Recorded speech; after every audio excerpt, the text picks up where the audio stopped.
আসসালামু আলাইকুম সবাইকে।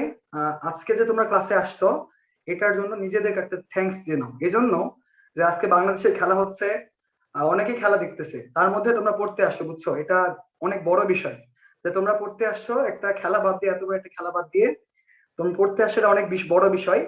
আর ধন্যবাদ জানাচ্ছি সবাইকে। আর ক্লাসটা আজকে খুব স্মুথলি আমরা পার করব। 1 ঘন্টার হয়তো বেশি সময় লাগতে পারে। শুরু করে দিবে এখনই। আচ্ছা, ক্রিকেট দেখো না, সমস্যা নেই। অনেকেই খেলা দেখে না, বাট আমার মনে হয় বাংলাদেশে ম্যাক্সিমাম মানুষই ক্রিকেট ভালোবাসে। তো আমি নিজেও ক্রিকেট খেলা দেখতেছিলাম, দেখতে দেখতে এখানে আসছি মানে তোমাদের ক্লাস নিতে আর কি। তো আমার খুব কষ্ট হচ্ছে, বুঝছো? আচ্ছা, আমরা ক্লাসটা শুরু করে দিব। আহ, শুরুতে একটা খুব ছোট্ট প্রশ্ন করব, তারপরে মেইন ক্লাসে যাব, ঠিক আছে? খুব শর্ট প্রশ্ন একটা করবো, দেখো। সবাই আমার সঙ্গে একটু কোঅপারেট করবে, ঠিক আছে? আচ্ছা, এই মৌলটার নাম হলো সোডিয়াম। এই সোডিয়াম কি করে, একটা ইলেকট্রন ত্যাগ করলে কি হয় ভাইয়া? সোডিয়াম প্লাস হয়, তাই না? আর ক্লোরিন একটা ইলেকট্রন গ্রহণ করলে কি হয় ভাইয়া? ক্লোরিন মাইনাস হয়, তাই না? এটা তোমরা সবাই জানো যে সোডিয়াম একটা ইলেকট্রন ত্যাগ করলে সোডিয়াম পজিটিভ হয়, ক্লোরিন একটা ইলেকট্রন গ্রহণ করলে ক্লোরিন নেগেটিভ হয়। এখন আমার খুব একটা সিম্পল প্রশ্ন অ্যান্সার দাও। আচ্ছা ভাইয়া, ঠিক আছে, ধৈর্য নাই, ভালো কথা, একটু ক্লাসে মনোযোগ দাও। দেখো দেখো, সোডিয়াম একটা ইলেকট্রন ত্যাগ করলে সোডিয়াম পজিটিভ হয়, ক্লোরিন একটা ইলেকট্রন গ্রহণ করলে ক্লোরিন নেগেটিভ হয়। আমার প্রশ্নটা হলো, এখানে প্লাস সাইনটা কেন হলো, এখানে মাইনাস সাইনটা কেন হলো? এখানে সোডিয়াম নেগেটিভ সাইন কেন হলো না, আর ক্লোরিন পজিটিভ সাইন কেন হলো না? কোশ্চেনটা কি ক্লিয়ার সবার কাছে? আমি কোশ্চেনটা কি করছি, যে যে প্লাস মাইনাস গুলো দিয়েছো, এগুলো কেন দিয়েছো? এখানে কেনই বা প্লাস হলো, এখানে কেন বা মাইনাস হলো না? আর এখানে কেন মাইনাস হলো, এখানে পজিটিভ হলো না কেন? আমার একটু অ্যান্সার করে জানাবা। এটা কেউ পারো কিনা, একটু অ্যান্সার করে জানাবা। এটা আজকে বেসিক আমার কাজে লাগবে। আর একটা কথা বলে দিই, তোমাদের অর্গানিক কেমিস্ট্রি আমি শুরু করছিলাম। আচ্ছা, হ্যাঁ ঠিক আছে, অ্যান্সার দিতে থাকো, আমি অ্যান্সারটা বলে দিব। আচ্ছা, আমি গতদিন অর্গানিক কেমিস্ট্রি পড়াচ্ছিলাম, বাট অর্গানিক কেমিস্ট্রি শুধুমাত্র পড়ালেই তো হবে না। হ্যাঁ, আজকে আমি তোমাদেরকে অ্যাসিড বেস পড়াবো, যেটা মেইন টপিক আজকে। তোমরা অনেকেই লিখছো যে অ্যাসিড বেস বোঝো না, অ্যাসিড বেস বোঝাবো, তারপরে কিছু মৌলের পর্যায়বৃত্ত ধর্ম নিয়ে আলোচনা করবো। তোমাদের 9-10 যেটা চতুর্থ চ্যাপ্টার, ঠিক আছে? আর অ্যাসিড বেস নিয়ে যত বিস্তারিত আছে সবকিছু আজকে আমরা বলে দিব, ঠিক আছে ভাই? আচ্ছা, মোটামুটি অনেক অ্যান্সার লিখতেছো ধাতু ইলেকট্রন গ্রহণ করে। ধাতু ইলেকট্রন গ্রহণ করে এটা জানতাম না তো। আচ্ছা আচ্ছা, জিম একটা অ্যান্সার লিখছে, আমার মিতা হয় সম্ভবত সে। আচ্ছা, অনেকে অনেক রকমের অ্যান্সার লিখতেছো। অ্যান্সার গুলো সবার কি দেওয়া শেষ? সবাইকে অ্যান্সার দিতে পারতেছো নাকি দেখি, আমি দু একটা অ্যান্সার দেখি। আচ্ছা, সোডিয়াম ইলেকট্রন ত্যাগ করছে, ক্লোরিন ইলেকট্রন গ্রহণ করছে, সেটা তো বুঝছি। আমার কথাটা হলো কেন পজিটিভ নেগেটিভ হলো, ঠিক আছে? চার্জটা কেন আসলো? সোডিয়াম ত্যাগ করে, হ্যাঁ, ত্যাগ করে আমরা দেখতে পাচ্ছি। আচ্ছা আচ্ছা, ধাতু অধাতু ইলেকট্রন গ্রহণ করে, ঠিক আছে, বুঝছি। আচ্ছা, একজন লিখছে, এর আগে অনেকে অ্যান্সার লিখছে ঠিক, বাট এটা মনে হয় আমি ফার্স্ট দেখলাম। তহুরা, তহুরা প্রোটন বাড়ে তাই পজিটিভ, হ্যাঁ ঠিক আছে এই অ্যান্সারটা। হ্যাঁ, ক্যাটায়ন আয়নের জন্য শেফার অ্যান্সারও ঠিক আছে, স্বাদের অ্যান্সারও ঠিক আছে মনে হয়। আমি একটু দেখাই, সবাইকে দেখাই, এটা আজকে পুরো টপিক জুড়ে কাজে লাগবে, তো একটু দেখাই আমি তোমাকে কেমনে হয়, একটু দেখো। তো এখন দেখো, আমি ধরলাম মৌল, এটা মৌল লিখলাম, এখানে ইলেকট্রন লিখলাম, এখানে প্রোটন লিখলাম। যদি সোডিয়াম মৌল হয় ভাইয়া, যদি সোডিয়াম মৌল হয়, ইলেকট্রন কয়টা ভাই? 11টা। প্রোটন কয়টা? 11টা। যদি সোডিয়াম পজিটিভ হয়, দেখো তো একটা ইলেকট্রন চলে গেছে না, তার মানে ইলেকট্রন কয়টা হবে? 10টা। এখন বলো তো, যে ইলেকট্রন চলে গেলে কি তার কি প্রোটন সংখ্যাও চলে যায়? ইলেকট্রন চলে গেলে কি তার প্রোটন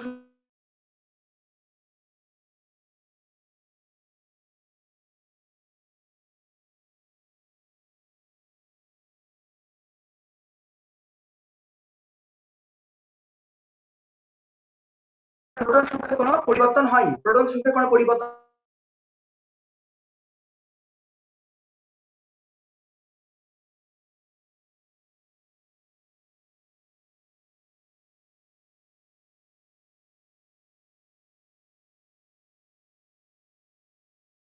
আটকে আটকে আসতেছে।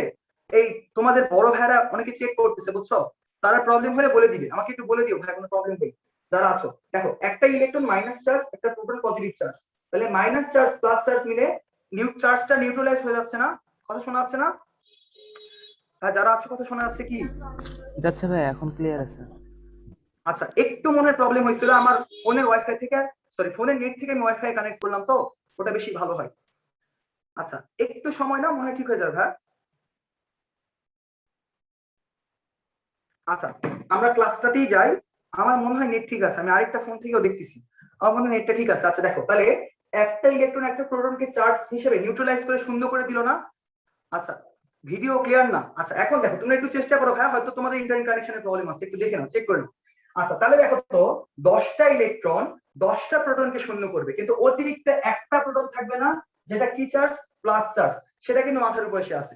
তার মানে ভাইয়া এখানে বেসিকটা কি, বেসিকটা হলো এটা যে প্লাস মাইনাস নিউট্রাল করার পরেও যেটা যত পরিমাণে থাকবে সেই চার্জটা মাথার উপরে আসে থাকবে। যেমন ক্লোরিনের দেখো, যদি ক্লোরিন মৌল হয় ইলেকট্রন কয়টা, 17টা, প্রোটন কয়টা, 17টা, কিন্তু ক্লোরিন মাইনাস মানে কি, তা ইলেকট্রন কয়টা, 18টা হয়ে গেছে না, আর প্রোটন কয়টা, 17টা।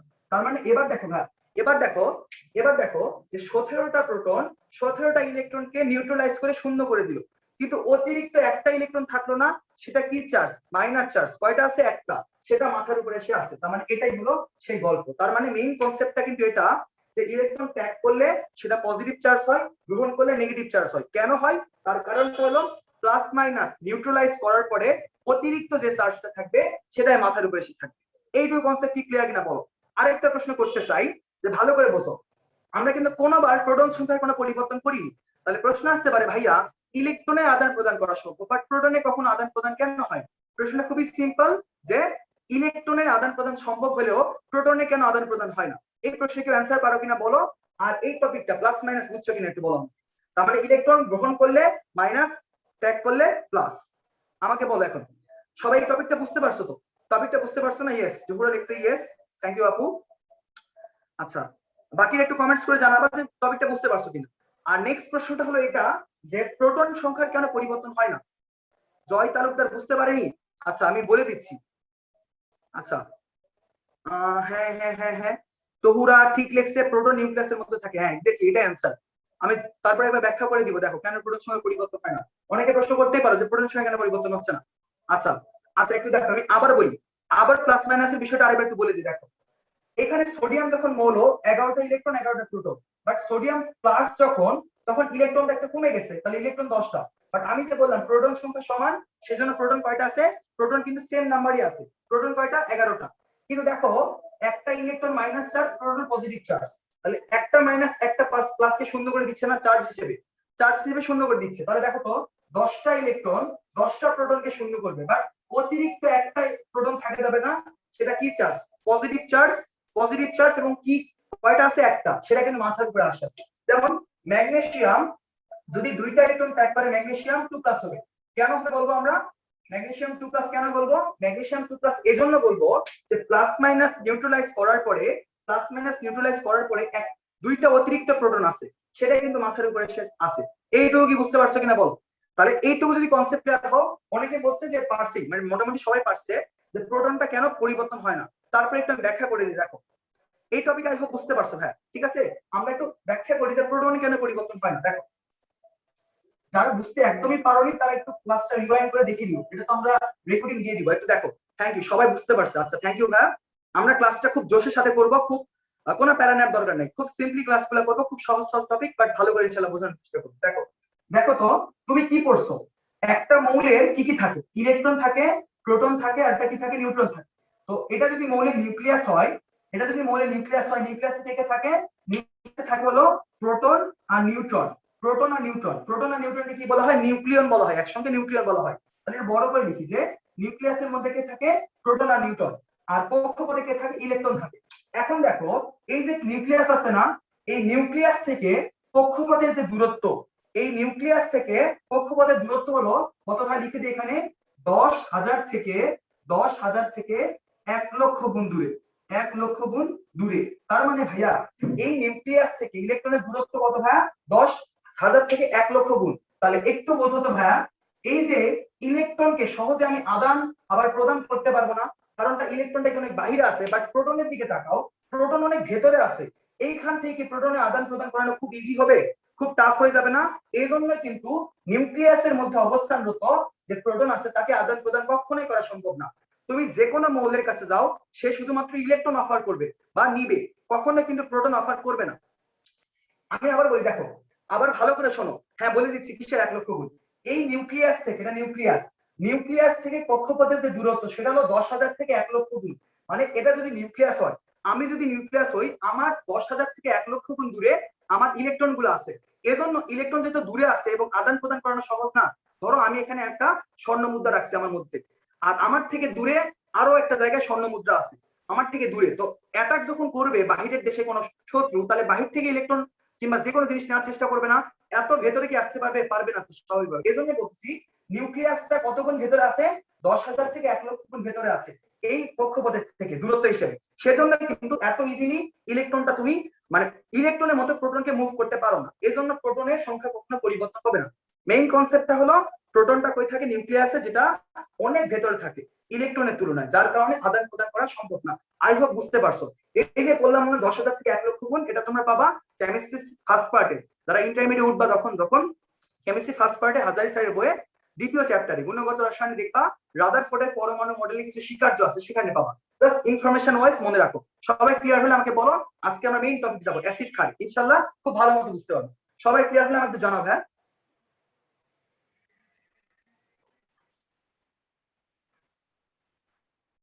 সবাই ক্লিয়ার? একটু কমেন্টস করো সবাই। যে কয়জন আছে খুব ভালোভাবে ক্লাস করবো। কতজন আসছে এটা কোনো ব্যাপারই না, জাস্ট আমরা ক্লাসটা এনজয় করার চেষ্টা করবো। সবাই ক্লিয়ার হলে একটু কমেন্টস করে জানাও। ইয়েস, মুরাদ বিন ইহসান, রিফাত, আচ্ছা তহুরা, ঝর্ণা, ঝর্ণা মানে গত ক্লাসে দেখছি এদেরকে বেশ অ্যাক্টিভ। থ্যাংক ইউ আপু তোমাদের থাকার জন্য। ছেলেরা কোথায়? কমেন্টস করতে শোনা যায়, ছেলেরা নাই কেউ? আচ্ছা, তাহলে আমরা নেক্সট টপিকটা যাবো, অ্যাসিড। অ্যাসিড ক্ষার পড়াশোনা করবো, ঠিক আছে? দেখো, অ্যাসিড ক্ষার, এটা তোমাদের অনেক মিসকনসেপশন আছে, বুঝছো? তোমরা অনেক কিছু অ্যাসিড ক্ষার নিয়ে একটু ভুল ধারণা রাখো। আচ্ছা, শিশির লেখছে, সাদ লিখছে, ইয়েস থ্যাংক ইউ ভাইয়া। এই তো ছেলেদের গর্জন দিচ্ছে, দেখছো ছেলেরাও যে আছে এটা বোঝাচ্ছে। ঠিক আছে, থ্যাংক ইউ। আচ্ছা, আমরা এখন করবো অ্যাসিড ক্ষার।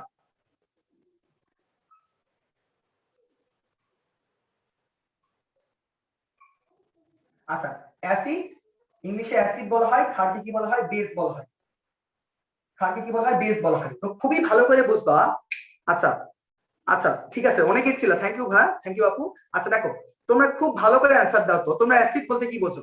তোমরা অ্যাসিড বলতে কি বোঝো? অ্যাসিড বলতে তোমরা এটাই বোঝো যে যার হাইড্রোজেন আয়ন দিতে পারে সে অ্যাসিড, আর যেটা ওএইচ আয়ন দিতে পারে সেটা হলো ক্ষার, তাই না? আচ্ছা, রিফাত খানম বুশরা ছিল, থ্যাংক ইউ। আচ্ছা দেখো, তাহলে আমরা অ্যাসিড বলতে এতদিন কি পড়ে আসছি ভাই? যে হাইড্রোজেন আয়ন দিলে অ্যাসিড আর ওএইচ আয়ন দিলে কি? ক্ষার। তো মজার বিষয়টা হলো তুমি কিন্তু এইভাবে সবগুলো অ্যাসিড এবং ক্ষারকে আইডেন্টিফাই করতে পারবা না।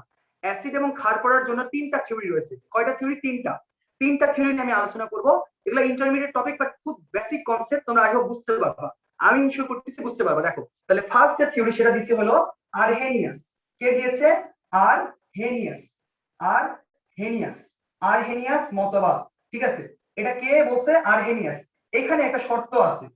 এইখানে এইখানে শর্তটা হলো যত অ্যাসিড বা ক্ষার হোক, সবগুলোকে জলীয় দ্রবণে প্রমাণ করতে হবে। মানে আমি অ্যাসিড কিনা ক্ষার আমাকে প্রমাণ করতে হবে কোন মাধ্যমে? জলীয় দ্রবণে। এটা কিন্তু একটা সীমাবদ্ধতা।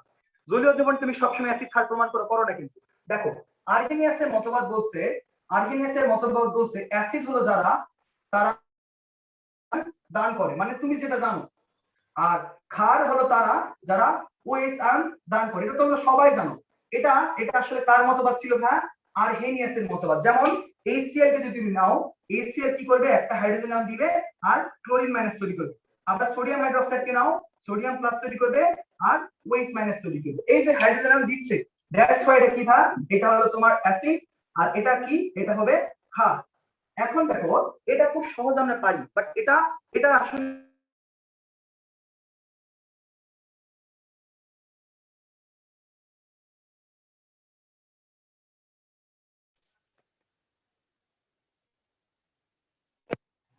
আচ্ছা, আমার কথা কি ক্লিয়ার শোনা যাচ্ছে? আমার একটা কল এসেছিল।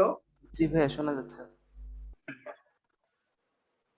শোনা যাচ্ছে? আচ্ছা ঠিক আছে, তাহলে দেখো, আমরা এই যে অ্যাসিড ক্ষারের যে আরহেনিয়াস মতবাদটা পড়লাম না, এটা তোমরা সবাই জানো। বাট মজার বিষয়টা হলো, তুমি এখন বলো তো এই থিওরি দিয়ে অ্যামোনিয়া ক্ষার না, এটা প্রমাণ করতে পারবা? দেখো তো, অ্যামোনিয়া কি ওএইচ আয়ন আছে? দেখো, এখানে আরহেনিয়াস কি বলছে? ক্ষার মানে কি? যে ওএইচ আয়ন দান করে। কিন্তু অ্যামোনিয়া কি ওএইচ আয়ন আছে ভাইয়া? অ্যামোনিয়ার ওএইচ আয়ন আছে না, তাহলে কি ক্ষার প্রমাণ করতে পারবো? কিন্তু এটা তো ক্ষার। তাহলে আমাকে অবশ্যই, দেখো বিজ্ঞানীরা কি করছে, কন্টিনিউয়াসলি তারা কিন্তু স্টেপ আপ করছে। মানে একজন বিজ্ঞানী যেখানে ব্যর্থ আর একজন বিজ্ঞানী সেখানে সফল, ওই বিজ্ঞানী আবার যেখানে ব্যর্থ তারপরে বিজ্ঞানী সেখানে সফল। তার মানে কি করছে? অ্যামোনিয়া যে ক্ষার, এটা কিন্তু প্রমাণ করতে পারতেছি না। Same goes for aluminium trichloride. এটাও কিন্তু একটা অ্যাসিড, এটাও একটা অ্যাসিড। ভিডিও পজ হয়ে গেছে, আমার মনে হয় ঠিক আছে, তুমি একটু দেখো। অ্যামিয়াম ট্রাইক্লোরাইড অ্যাসিড, কিন্তু এখানে কি হাইড্রোজেন আছে? তাহলে আর্হেনিয়াসের মতবাদ অনুযায়ী এটাকে অ্যাসিড প্রমাণ করতে পারবো? তাহলে এখানে কিছু কি পাচ্ছি? সীমাবদ্ধতা পাচ্ছি। তার থেকে বড় কথা, এগুলা কই প্রমাণ করতে হবে? জলীয় মাধ্যমে। তাহলে কিন্তু আমরা এইটুকু প্রমাণ করতে পারতেছি না যে অ্যামোনিয়া একটা ক্ষার আর হলো অ্যালুমিনিয়াম ট্রাইক্লোরাইড একটা অ্যাসিড। তাহলে এই জন্য আমার কি লাগবে? একটা বেটা থিওরি লাগবে, এবং এখান থেকে তোমার জানা শুরু। তার আগে বলো, আর্হেনিয়াস মতবাদটা কি সবাই বুঝতে পারছো? আর্হেনিয়াস মতবাদে আরেকটা শর্ত কি বলছে? জলীয় মাধ্যমে। তাহলে তুমি একটা জিনিস যদি হাতে নাও, তাহলে কি বলতে হবে এটা অ্যাসিড? তোমাকে আগে করে নিতে হবে জলীয় মাধ্যমে নিতে হবে।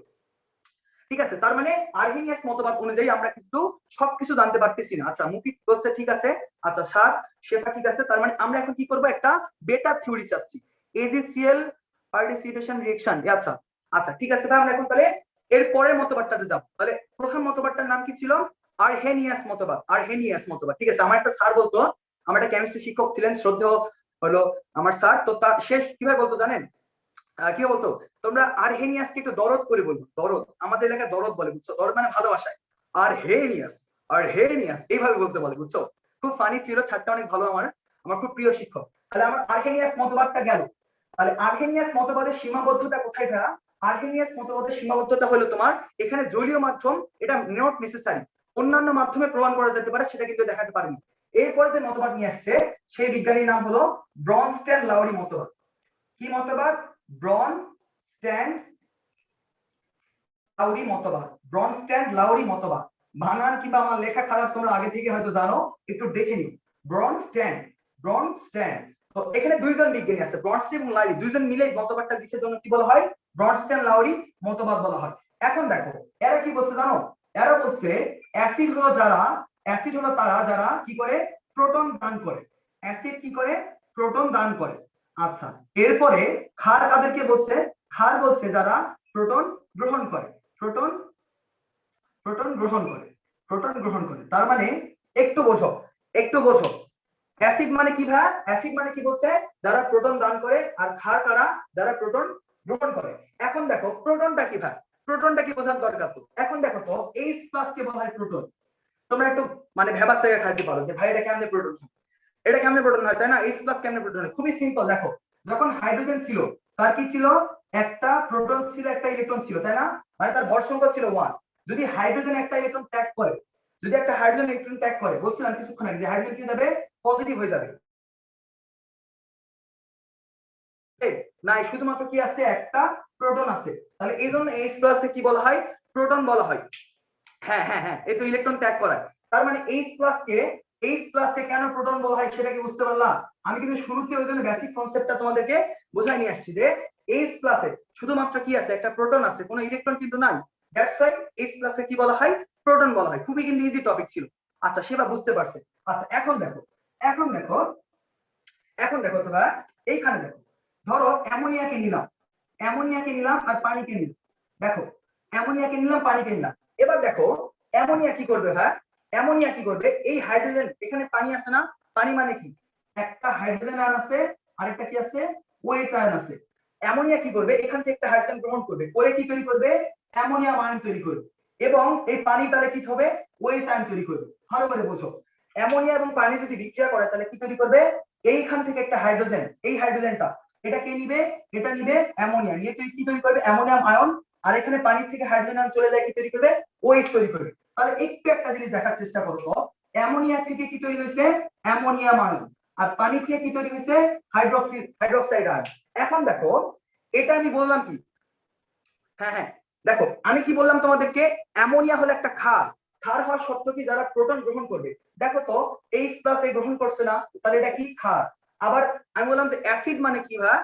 অ্যাসিডটা হলো তোমার প্রোটন দান করবে। দেখো তো পানি একটা অ্যাসিডের মতো কাজ করেনি, পানি কি করছে? একটা হাইড্রোজেন আয়ন দান করছে, মানে প্রোটন দান করছে। তাহলে খুবই সিম্পল কথা, অ্যামোনিয়া কি করলো? ক্ষার হিসেবে। অ্যামোনিয়া তাহলে কি ভাই? অ্যামোনিয়া হলো ক্ষার, আর পানি হলো অ্যাসিড। পানি হলো অ্যাসিড। অ্যামোনিয়া কি করছে? একটা প্রোটন গ্রহণ করছে, একটা প্রোটন গ্রহণ করে অ্যামোনিয়াম আয়ন তৈরি করছে।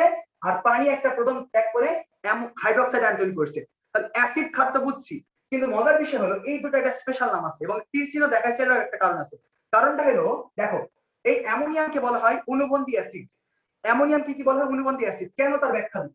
অ্যামোনিয়াম কি বলা হয়? অনুবন্ধী অ্যাসিড। ভালো করে বুঝো, অনুবন্ধী অ্যাসিড বা কনজুগেটেড অনুবন্ধী অ্যাসিড। আর এটাকে বলা হয় এই ওইচ মাইনাস কে বলা হবে অনুবন্ধী ক্ষার। অনুবন্ধী ক্ষার কেন তার ব্যাখ্যা দিচ্ছি দেখো। দেখো এটাকে কি বলা হয় অনুবন্ধী অ্যাসিড, এটাকে কি বলা হবে অনুবন্ধী ক্ষার। তার ব্যাখ্যাটা এখন দিই দেখো। এখন দেখো এই বিক্রিয়াটা যদি রিভার্স করে, এই বিক্রিয়া যদি রিভার্স করে, অ্যামোনিয়াম আয়নটা কি করবে ভবিষ্যতে আবার হাইড্রোজেন আয়ন ত্যাগ করে অ্যামোনিয়া তৈরি করবে না? তৈরি করবে না? তাহলে বোঝো এখানে কি প্রোটন ত্যাগ করবে না?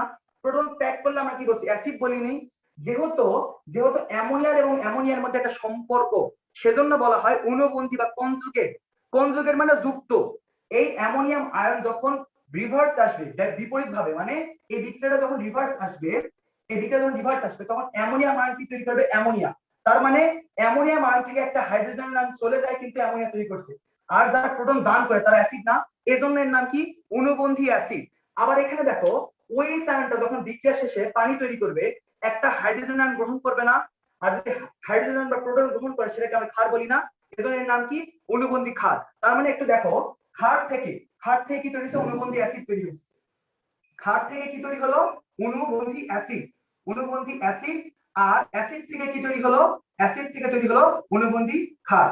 এবার বলতো এখানে প্রোটনে আদান প্রদান হচ্ছে না, বারবার প্রোটনে আদান প্রদান হচ্ছে না, এই জন্য এই মতবাদকে বলা হয় প্রোটনীয় মতবাদ। প্রোটনীয় মতবাদ এই ছিল অ্যাসিড ক্ষারের বিষয়টা।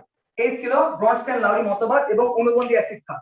আমাকে বলো অনুবন্ধী অ্যাসিড ক্ষার টপিকটা বুঝতে পারছো কিনা, এবং অ্যামোনিয়া যে এখানে একটা কিসের কাজ করছে ক্ষারের কাজ করছে, এবার বুঝতে পারছো কিনা একটু বলো আমাকে। সবাই ক্লিয়ার কিনা একটু বলো, কে আছে একটু হাইলাইট করে দাও। হ্যাঁ ঠিক আছে, আচ্ছা ঠিক আছে, তাহলে আমরা এইখানে ছিলাম। এই টপিকটা বুঝতে পারছো কিনা একটু বলো আমাকে, নাহলে আবার রিপিট করবো, সমস্যা নেই। এই টপিকটা সবাই কি বুঝতে পারছো কিনা একটু বলো। এই টপিক কি সবাই বুঝতে পারছো একটু কমেন্টস করে জানাও সবাই। আচ্ছা yes Shefa Shishir, thank you Shishir. Shefa অনেকক্ষণ ধরে ক্লাস করতেছে, এরা ভালো। জহুরা, আচ্ছা মুকিত, আচ্ছা মুকিত, আচ্ছা পারলে আরেকটু রিভাইজ করে দেন। আচ্ছা রিভাইজ করে দিচ্ছি, একবার বলবো লাস্ট। আচ্ছা ঠিক আছে বুশরা রিভাইজ করে দিব। আচ্ছা আচ্ছা আমি একটু রিভাইজ করে দিই। সাদো আছে, আচ্ছা আকাশ, আচ্ছা একটু দেখো রিভাইজ করে দিই একবার দেখো। তো আমি ব্রনস্টেইন-লাউরি মতবাদ যেটা বলছে একটু দেখো আরেকবার দেখো। ব্রনস্টেইন-লাউরি মতবাদ যেটা বলছে যে এখানে অ্যাসিড মানে যারা প্রোটন দান করে, প্রোটন মানে কি ভাই, প্রোটন মানে হলো H+, প্রোটন মানে কি H+, আর ক্ষার হলো যারা প্রোটন গ্রহণ করে। অ্যাসিড মানে প্রোটন দান করবে আর ক্ষার মানে কি প্রোটন গ্রহণ করবে। এখন দেখো অ্যামোনিয়ার সাথে পানি বিক্রিয়া করেছে, এরা একটা বিক্রিয়া দিয়ে কেন বোঝাচ্ছি, কারণ এখানে অ্যাসিড ক্ষার দুটাই বোঝা যাবে এজন্য, আর অন্য কোনো কারণে না। তাহলে দেখো অ্যামোনিয়ার সাথে যখন পানি বিক্রিয়া করাচ্ছি পানির কি থাকে H+ থাকে আর OH আয়ন থাকে। H+টা পানি H+টা অ্যামোনিয়ার সাথে যুক্ত হচ্ছে। H+ মানে কি প্রোটন না, অ্যামোনিয়ার সাথে যুক্ত হচ্ছে, যুক্ত হয়ে কি তৈরি করতেছে অ্যামোনিয়া। যেহেতু যেহেতু অ্যামোনিয়া H+ বা প্রোটন গ্রহণ করতেছে সেজন্য অ্যামোনিয়া একটা ক্ষার, আর যেহেতু পানি সেটা দান করতেছে এর জন্য এটা কি পানি একটা অ্যাসিড। এবার দেখো এই যে ক্ষার থেকে যে অ্যামোনিয়াম আয়ন তৈরি হলো না, এই অ্যামোনিয়ামকে আমরা বলি অনুবন্ধী অ্যাসিড বা কনজুগেটেড বলা হয় অ্যাসিড, আর OH আয়নকে বলা হয় কনজুগেটেড বেস। কেন বলা হয় একটু দেখো, এই অনুবন্ধী অ্যাসিড এটাকে কেন বলতেছি, অ্যাসিড মানে কি যে প্রোটন আয়ন কি করে প্রোটন দান করে।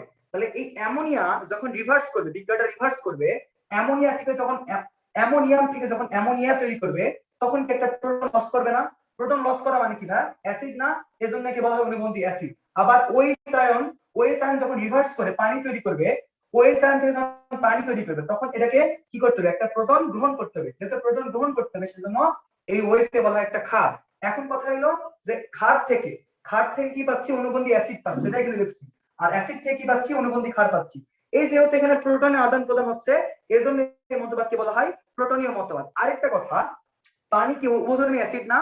আচ্ছা আচ্ছা পানি, হ্যাঁ পানি অ্যাসিড এবং ক্ষার দুটো হিসেবে কাজ করে। আরেকটা বিক্রিয়া বোঝাবো দেখো, এইটুকু বুঝতে পারলে বলো, আমি আরেকটা বিক্রিয়া লিখি একটু। এইটুকু তো বুঝতে পারছো পানি এখানে কি হিসেবে আছে অ্যাসিড হিসেবে আছে। এবার আরেকটা বিক্রিয়া করবো যেখানে পানি ক্ষার হিসেবে থাকবে, এইটুকু কি বুঝতে পারছো কিনা একটু বলো। এইটুকু সবাই বুঝতে পারছে? আচ্ছা আমি একটা এরপরের টপিকটা একটু বুঝাই দেখো, এটা একটু বুঝাই। পানিকে তোমরা অনেকে বলছো না যে পানি কেন অ্যাসিড হলো, পানি আসলে উভধর্মী হিসেবে কাজ করে, এই মতবাদ থেকে সেটা ব্যাখ্যা করা যায়। আচ্ছা ওয়াটার দুইটা হিসেবেই কাজ করতে পারে, ওয়াটার অ্যাসিড হিসেবেও কাজ করতে পারে, ক্ষার হিসেবে কাজ করতে পারে। কেমনে দেখো একটু দেখো হ্যাঁ, এখানে ধরো HCl নিলাম আর কাকে নিছি পানিকে নিছি। এবার দেখো HClটা কি করবে প্রোটন দান করবে না, যদি প্রোটন দান করে গ্রহণ করবে কি এটা, তার মানে কি তৈরি করবে হাইড্রোনিয়াম আয়ন। এটাকে কি বলা হয় এটাকে কি বলা হয় হাইড্রোনিয়াম আয়ন। আরেকটা কি তৈরি করবে, আরেকটা হলো তোমার তোমার Cl মাইনাস আয়ন। দেখো তাহলে দেখো পানি থেকে তৈরি হচ্ছে হাইড্রোনিয়াম আয়ন, আর HCl থেকে কি তৈরি হচ্ছে ক্লোরিন মাইনাস। তাহলে এখন দেখো এখানে প্রোটনকে দান করতেছে HCl না, প্রোটন দান করে কি করছে ক্লোরিন মাইনাসে পরিণত করছে, তার মানে এটা একটা অ্যাসিড যেহেতু প্রোটন দান করছে। আবার পানি দেখো প্রোটন কি গ্রহণ করছে না, এই যে প্রোটন ত্যাগ করছে এটা কিন্তু গ্রহণ করছে, করে কি তৈরি করছে হাইড্রোনিয়াম আয়ন। তাহলে পানিটা কি হিসেবে কাজ করতেছে, ক্ষার হিসেবে কাজ করতেছে। এবার একই ভাবে এই ক্ষার থেকে যে হাইড্রোনিয়াম আয়ন পাইলাম এটাকে আমরা কি বলবো অনুবন্ধী, কি বলবো এটার নাম কি হবে বলো, হাইড্রোনিয়াম অনুবন্ধী অ্যাসিড না ক্ষার, হাইড্রোনিয়ামটা অনুবন্ধী অ্যাসিড না ক্ষার একটু বলো আমাকে, কেউ একজন কমেন্টস করে জানাও। আর ওই ক্লোরিনটা কি, হ্যাঁ এক্স্যাক্টলি ওয়াটারের ভিতর এইচ ওএইচ দুটাই আছে। হ্যাঁ আচ্ছা বলো পানিটা কি অনুবন্ধী কি হবে, অ্যাসিড হবে না, কারণ পানি কি করবে, হ্যাঁ সাবাস এই তো সবাই পারতেছো, মুকি শিশির। আচ্ছা আচ্ছা ঠিক আছে, দেখো তাহলে পানিটা কি করবে যখন রিভার্সে আসবে তখন কি একটা প্রোটন দান করবে, এজন্য এটাকে আমরা কি বলবো অনুবন্ধী, অনুবন্ধী এখানে কি বলবো অনুবন্ধী অ্যাসিড, আর এটা কি অনুবন্ধী ক্ষার।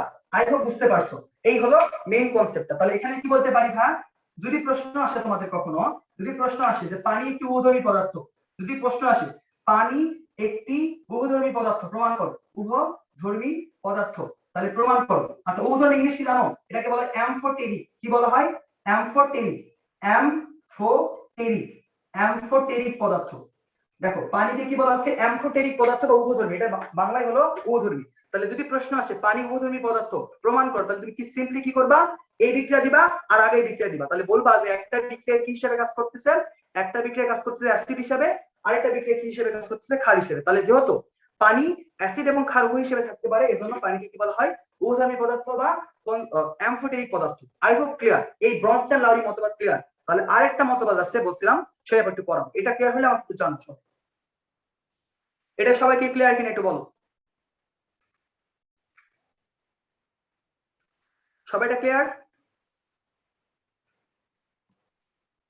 আচ্ছা clear, Akash Sarkar clear, yes clear, Nakiba clear, thank you. আচ্ছা বুশরা ক্লিয়ার, যারা বুঝতেছো না দু একজন হয়তো তারা একটু ভিডিওটা পরে ইউটিউবে দেখে নিও। আচ্ছা ক্লিয়ার ভাইয়া, thank you thank you thank you. আচ্ছা আমরা তাহলে এরপরে শেষ মতবাদটা পড়বো, সেটা হলো কি মতবাদ, লুইস মতবাদ। আচ্ছা এখনো কিন্তু অ্যালুমিনিয়াম ট্রাইক্লোরাইডকে আমরা অ্যাসিড হিসেবে স্বীকৃতি দিতে পারিনি, সেটার জন্য কি আসছে লুইস মতবাদ আসছে। আচ্ছা দেখো লাস্ট মতবাদটার নাম কি ভাই, লুইস মতবাদ, লুইস মতবাদ। দেখছো কত বিজ্ঞানী আছে, তোমরা কেউ একটা বিজ্ঞানী হয়ে যাও না, আবিষ্কার করো কিছু, বলবা এখন সবই তো আবিষ্কার হয়ে গেছে ভাই কি আবিষ্কার করব, অনেক কিছু আছে, একটু ভাবে চিন্তা করো তাহলে বাবা। দেখো লাস্ট মতবাদ সেটা লুইস মতবাদ। কি ভাই লুইস মতবাদ কে দিছে, বিজ্ঞানী লুইস জন্য লুইস মতবাদ। খুবই এটা একটু মানুষ ঘোর প্যাচ পাকায় বুঝছো, আমি সিম্পলি বুঝাবো।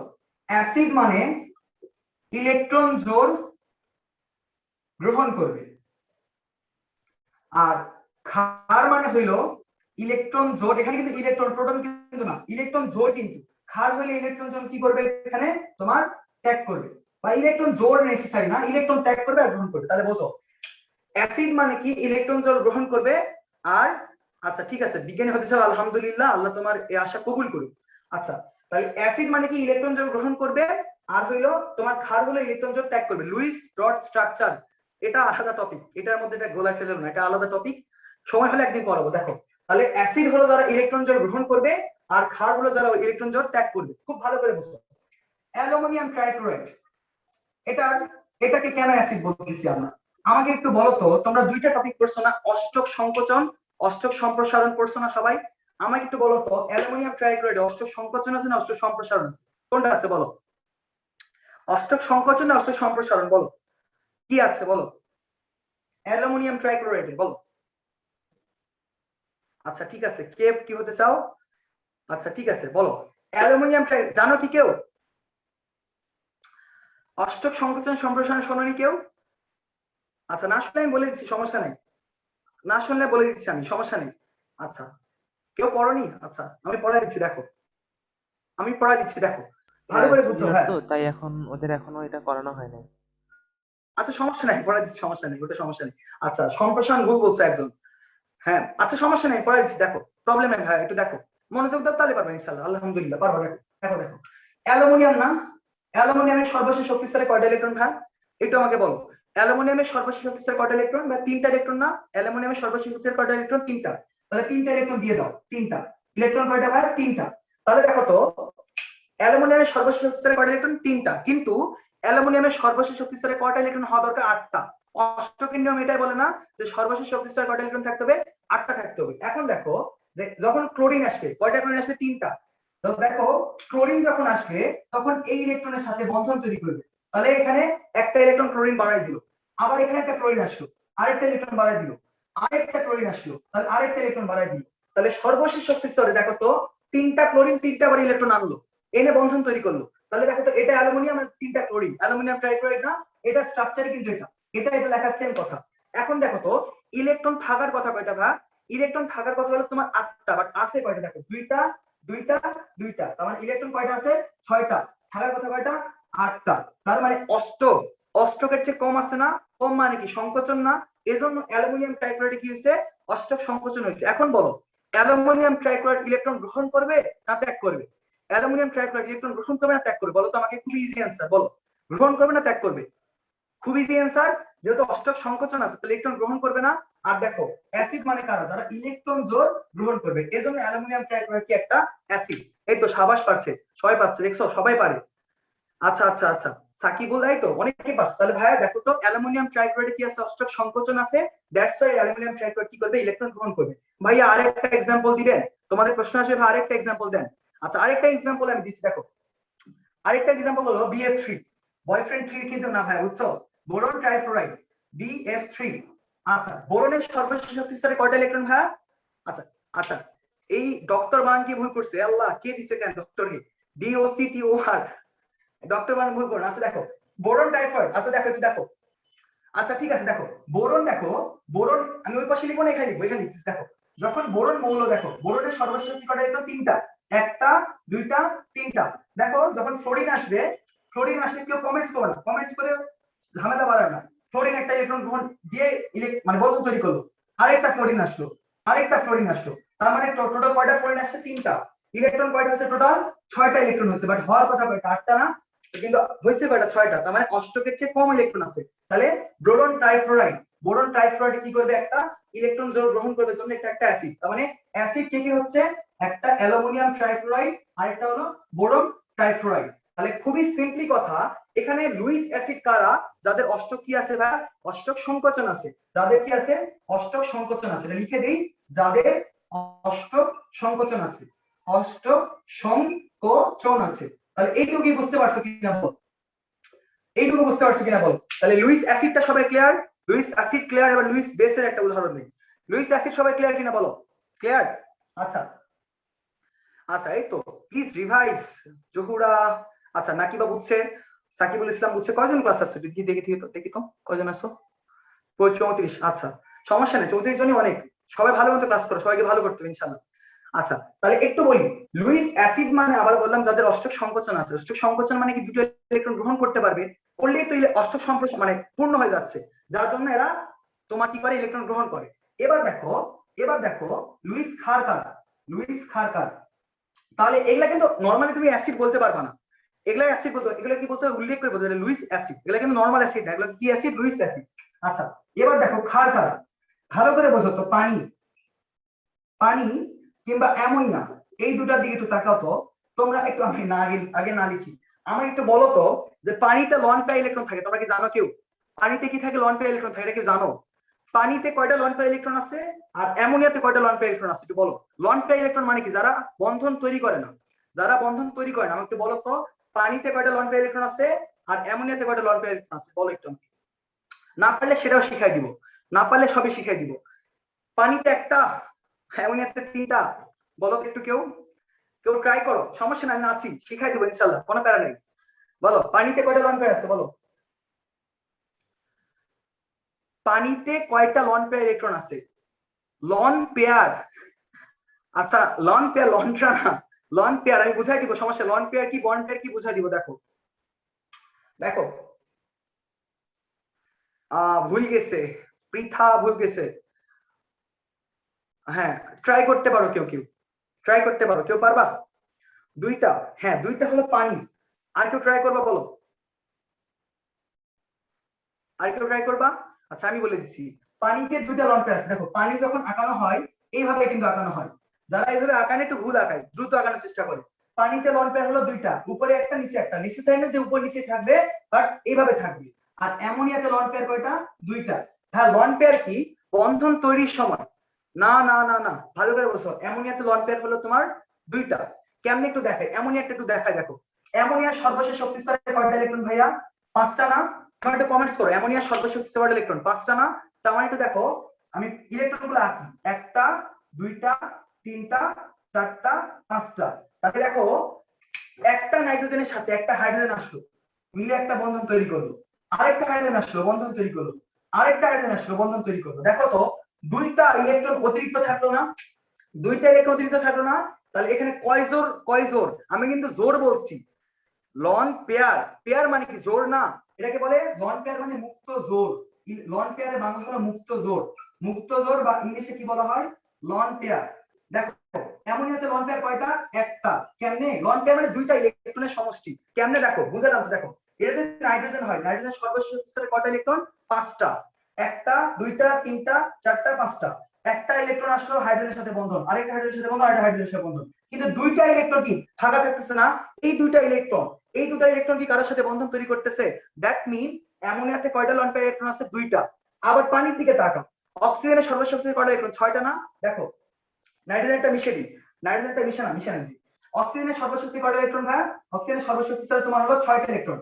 একটা দুইটা তিনটা চারটা তোমার পাঁচটা ছয়টা। তাহলে দেখো হাইড্রোজেন আসবে, হাইড্রোজেন আসে এখানে একটা তৈরি করলো বন্ধন, আর একটা হাইড্রোজেন আসলো এসে বন্ধন তৈরি করলো। দেখো এখানে দুটো ইলেকট্রন অতিরিক্ত থাকলো, এখানে দুটো ইলেকট্রন অতিরিক্ত থাকলো। তাহলে এই ইলেকট্রন গুলো কার? অক্সিজেন না? এর জন্য দেখো দুইটা ইলেকট্রন উপরে লিখছি, দুইটা ইলেকট্রন নিচে লিখছি। তার মানে পানির লন পেয়ার কয়টা? দুইটা। অ্যামোনিয়া লন পেয়ার কয়টা? একটা। এইটাও বুঝতে পারছো কিনা বলো? লন পেয়ার মানে কারা? তারা বন্ধনরত অবস্থায়, বন্ধনরত অবস্থায় যে দুটো ইলেকট্রন বা যে ইলেকট্রন গুলো ফাঁকা থাকবে, কোনো মৌলের সাথে বন্ধনে যুক্ত হবে না, তাদেরকে বলা হয় লন পেয়ার। আর যারা বন্ধন তৈরি করছে তাদেরকে কি বলবো আমরা? Bond pair.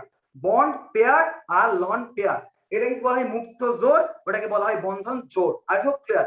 Loan pair bond pair বুঝছো তো? বুঝছো কিনা বলো একটু কমেন্টস করে, বুঝছো কিনা বলো। ইয়েস, আবার সবাই বুঝছে। দেখো তাহলে ভাইয়া এটুকু তো বুঝতে পারছি। তাহলে এখন এখন দেখো, এখন দেখো পানি, পানি কি করবে? দুইটা লন পেয়ার দান করবে। আর অ্যামোনিয়া কি করবে? একটা লন পেয়ার দান করবে। দেখো তো লন পেয়ার মানে কি ইলেকট্রন জোর না? তাহলে দেখো তো এগুলা কি ক্ষার না? পানি একটা ক্ষার, অ্যামোনিয়া একটা ক্ষার, এগুলা কি বলবো? লুইস ক্ষার। কারণ ক্ষারের সঙ্গে কি যারা ইলেকট্রন জোর দান করে, সরি ত্যাগ করে, দান বা ত্যাগ একই কথা। তার মানে অ্যামোনিয়া একটা ক্ষার, পানি একটা ক্ষার। এবার বুঝতে পারছো কিনা বলো? সবাই কি বুঝতে পারছো কিনা বলো? ক্লিয়ার না? তাহলে অ্যামোনিয়া এবং পানি কেমনে ক্ষার হইলো? তার কারণটা কি? লন পেয়ার আছে, লন পেয়ার ইলেকট্রন কি করবে? দান করবে। অতিরিক্ত ইলেকট্রন কি রাখা সেফ না? সবসময় মানুষজন কি চায়? একটা সুস্থিত অবস্থা চায়, স্টেবল অবস্থা চায়, যার জন্য কি করবে? ইলেকট্রন জোড় দান করবে। আই খুব বুঝতে পারছো। তাহলে এগুলো কি বলবো আমরা? লুইস ক্ষার। উদাহরণ কি বললাম? একটা পানি বলছি, আরেকটা অ্যামোনিয়া বলছি। এই দুটো আরো অনেক এক্সাম্পল আছে, বাট এইটুকু মাথায় রাখো। তাহলে আমরা টোটাল তিনটা মতবাদ পড়ছি। এই তিনটা মতবাদের মধ্যে ফার্স্ট মতবাদ কি ছিল? আরহেনিয়াস মতবাদ। দেন আমরা কি বললাম? ব্রনস্টেন লাউরি মতবাদ। লাস্ট অফ অল আমরা কি বললাম? লুইস মতবাদ। এইটুকু সবাই বুঝতে পারছো কিনা বলো? তাহলে আজকে আমরা কিছু মৌলের পর্যায়বৃত্ত ধর্ম পড়বো। মৌলের পর্যায়বৃত্ত ধর্ম কি মনে আছে সবার? একটু পড়ার চেষ্টা করবো, দেখি যতক্ষণ টানা যায়, তোমরা যতক্ষণ নিতে পারবে আর কি। আচ্ছা সাকিবুল ইসলাম, জহুরা, আচ্ছা সবাই মানে বুঝতে পারতেছেন? আচ্ছা আজকে কি জয়পুরহাটে কেউ আসছো? ক্লিয়ার। Shefa thank you. জয়পুরহাটে কেউ আসছো? পার্থিব ও কি জয়পুরহাটের? এই জয়পুরহাট জেলার নাম শুনছো তোমরা? এটা রাজশাহী ডিভিশনে, বুঝছো? নাম শোনোনি? দেখো তোমার ভাইয়া জয়পুরহাট থেকে ক্লাস নিচ্ছে, তুমি আমার জেলা চেনো না, আমি খুব কষ্ট পাইছি।